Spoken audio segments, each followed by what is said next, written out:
আমরা এখানে ছিলাম, এটা হচ্ছে আমরা তো হচ্ছে বলছিলামই তখন আমরা আসলে হচ্ছে আমাদের নিরাপত্তার স্বার্থে, আন্দোলনের স্বার্থে আমাদেরকে বিহেরি ক্যাম্পে গিয়েও থাকতে হয়েছে, জেনাপা ক্যাম্পে। আবার আমাদেরকে সেখান থেকে গিয়ে গুলিস্তানে আমাদের মেকানিকদের সাথেও থাকতে হয়েছে, ডেলেভারদের সাথে। আবার হচ্ছে আমরা সমাজের সর্বস্তরের মানুষ আমাদেরকে হেল্প করছিলেন, সমাজের সর্বস্তরের মানুষ আমাদের পাশে ছিলেন। তারই একটি প্রমাণ হচ্ছে যে আপাদের মতো হচ্ছে হাই ক্লাস মানুষজন আমাদেরকে এখানে আশ্রয় দিয়েছিলেন দীর্ঘ সময় থাকার, একটা সময় থাকার জন্যে। একটা রিস্কি সময়ে, যখন হচ্ছে বাইরে বেরোটাও রিস্কি ছিল, সেই সময়ে উনি নিজে গাড়িতে করে আমাদেরকে নিয়ে এসে এখানে রেখেছেন।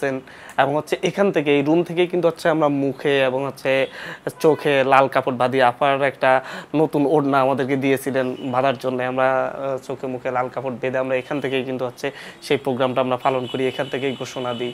তো সেই ক্ষেত্রে মানে এই বিষয়টা হচ্ছে উপস্থাপনের জন্য যে সমাজের এই একটা গণ অভ্যুত্থান, এই গণ অভ্যুত্থানে সমাজের এমন কোনো শ্রেণী পেশার মানুষ ছিল না যারা এটার সাথে অ্যাটাচড ছিল না। শহর কিংবা গ্রাম, সকল জায়গার মানুষজন এটার সাথে অ্যাটাচড ছিল।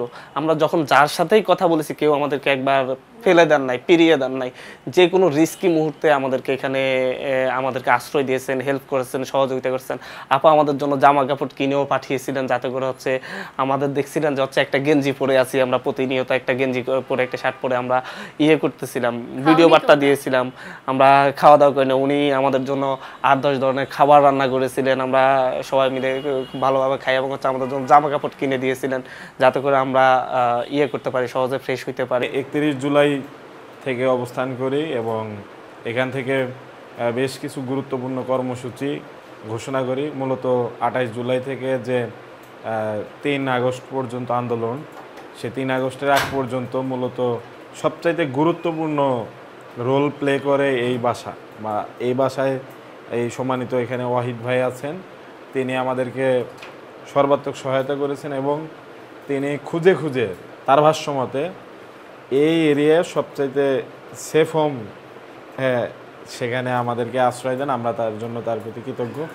আর বিশেষত এই যে এই রুমটা, যে রুমে আমরা দাঁড়িয়ে আছি, এই রুমের এই জানালার যে সাইডটা আপনারা যদি একটু ভালোভাবে খেয়াল করেন, হ্যাঁ এই তো তো হ্যাঁ, এক্সিট পয়েন্ট হিসেবে আপনারা কিন্তু দেখতে পাচ্ছেন যে এখানে খুব সহজেই মানুষ কিন্তু এদিক দিয়ে বের হতে পারবে। যদি কোনোভাবে আমাদের অবস্থান কেউ ডিটেক্ট করতে পারতো, শনাক্ত করতে পারলে অবশ্যই তারা এসে আমাদের দরজায় আঘাত করতো বা খুলতে বলতো।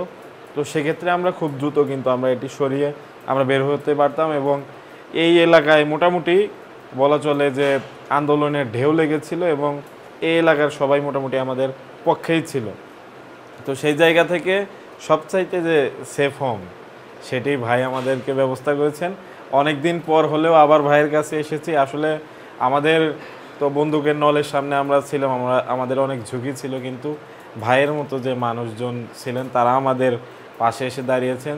যদিও আমরা ভাই বলছি, কিন্তু তিনি আমাদের একেবারে সন্তানের মতো করে আগলে রেখেছিলেন, সেজন্য আমরা কৃতজ্ঞ।